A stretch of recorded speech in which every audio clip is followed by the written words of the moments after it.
The vineyard terraces in the Ribeira Sacra region are so steep, they are part of a wider category known as heroic viticulture. They date back to the Romans and were subsequently maintained by monks across the centuries after the Romans' demise. Today, most of the grape pickers at harvest time are over 70 years old, adding to concerns about the sustainability of this region.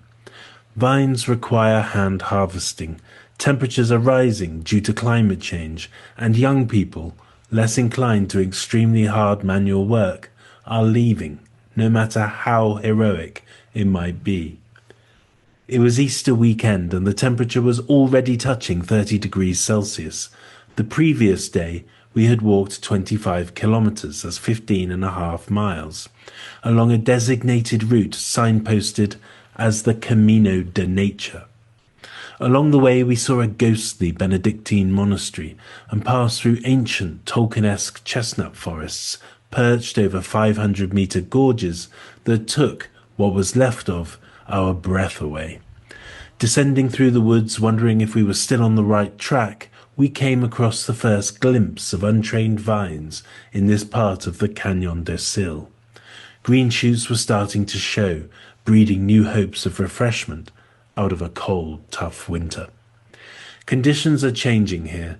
The last winter was 1.3 degrees Celsius warmer than the typical average, since records began here in 1961.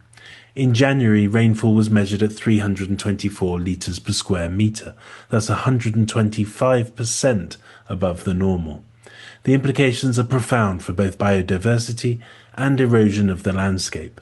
As conditions continue to warm up, winter vine health, especially the resting state of the vine, where it enters a period of vegetative dormancy, will be affected. Continuing below, we arrived at a small beach on the River Sil and, with our legs begging for reprieve, collapsed into the cool water. A quick check of the route showed that we were barely halfway round and the pathway back was entirely uphill. The consolation for embarking on this heroic Camino was the raw beauty of the landscape.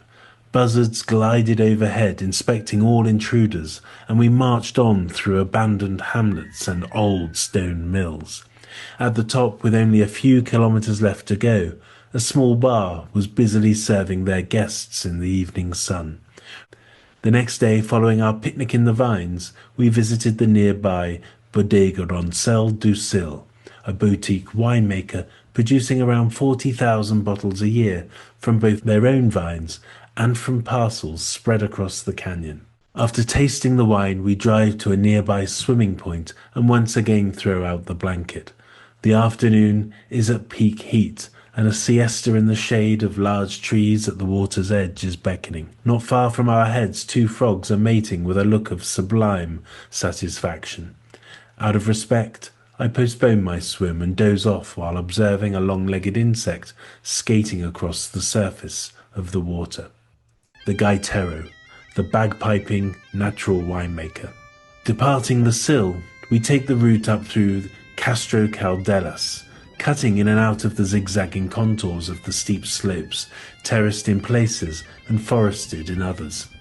As we cross to the north side of the Sil River, the road starts to narrow with steep-sided drops from the road. The vineyards here are dramatic against the sun dipping in the west. As the road twists and turns, we pass a spot with curious tasting signs. It is our last chance to imbibe the landscape. Well-manicured terraces range around us in all directions.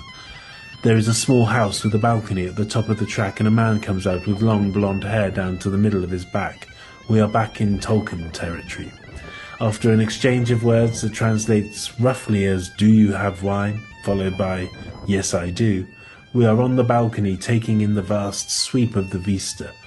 The undulating vines, crazy etched terraces, the river somewhere far below, and a feeling that despite the beauty, life here has been and will always be underwritten by tough toil. Our host, Breo, brings us glasses of his red Mencía, a deep red wine with notes of strawberry, cherry and currants with ground black pepper. Breo is like his wine, energetic and engaging. The next time he emerges, He has fulfilled the apparition of the timeless Gallego, the gaitero, or piper. A few others arrive to join us on the terrace, and as the sound of his bagpipes carry down the valley, we are again seduced by the ancient spirit of this place, the sacred river banks.